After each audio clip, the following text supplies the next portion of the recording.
यह भारत की पावन भूमि है, जहां संतों ने मानवता को दिशा दी, जहां भक्ति ने भेदभाव को मिटाकर एकता का मार्ग दिखाया। आज का विषय है एकात्म भारत और संत शिरोमणि श्री रविदास जी। भारत की मध्यकालीन भक्ति परंपरा में संत श्री रविदास जी का अत्यंत गौरवपूर्ण स्थान है। उनका जन्म काशी नगरी में एक ऐसे साधारण परिवार में हुआ जो चमड़े का कार्य करता था। औपचारिक शिक्षा न होने पर भी उनकी वाणी, उनके पद, उनकी भक्ति आज भी संत साहित्य की अमूल्य धरोहर हैं। उनके 40 पद श्री गुरु ग्रंथ साहिब में भी संकलित हैं। संत रविदास जी गृहस्थ जीवन में रहते हुए भी उच्च कोटि के विरक्त संत थे। उन्होंने समता, सदाचार और स्वावलंबन का संदेश दिया। अपने कर्म को कभी हीन नहीं माना। जूता सिलने का कार्य करते हुए भी भक्ति के माध्यम से उन्होंने उच्च कोटि के संत की ऊंचाइयां प्राप्त की। वे संत कबीरदास के समकालीन थे और दोनों ही स्वामी रामानंद के शिष्य होने के कारण गुरु भाई थे। मीराबाई ने उनके लिए कहा, गुरु मिलिया रैदास जी, दीन्ही ज्ञान की गुटकी। संत रविदास जी केवल उपदेशक नहीं थे, वे कर्मयोगी थे।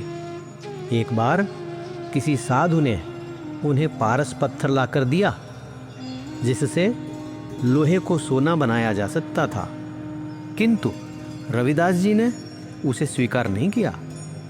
13 महीने बाद भी वह पत्थर वहीं पड़ा मिला। यह घटना बताती है कि उनके लिए धन नहीं, धर्म बड़ा था, भोग नहीं, योग बड़ा था।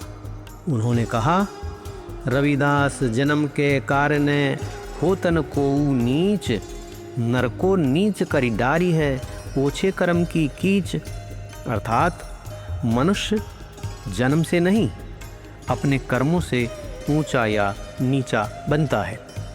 संत रविदास जी ने जाति भेद का विरोध किया।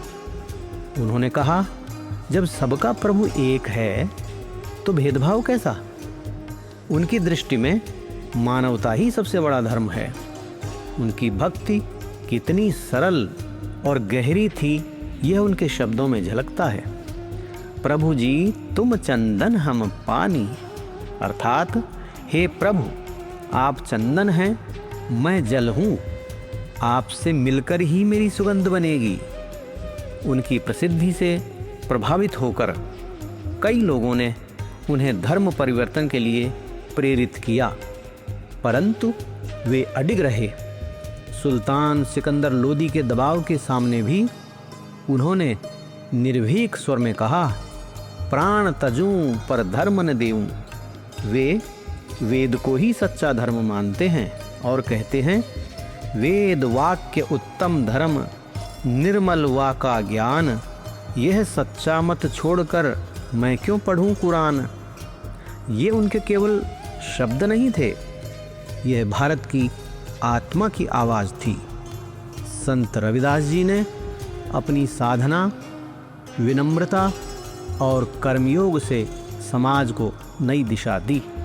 हजारों लोग उनके शिष्य बने और रैदासी कहलाना गौरव का विषय बन गया।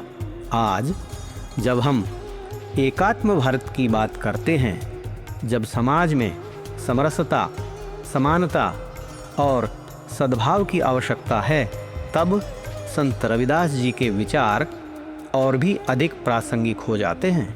आइए हम उनके आदर्शों को अपनाएं, जाति नहीं मानवता को माने, भेद नहीं एकता को चुनें, स्वार्थ नहीं सेवा को अपनाएं और मिलकर बनाएं समरस, समर्थ और एकात्म भारत। धन्यवाद।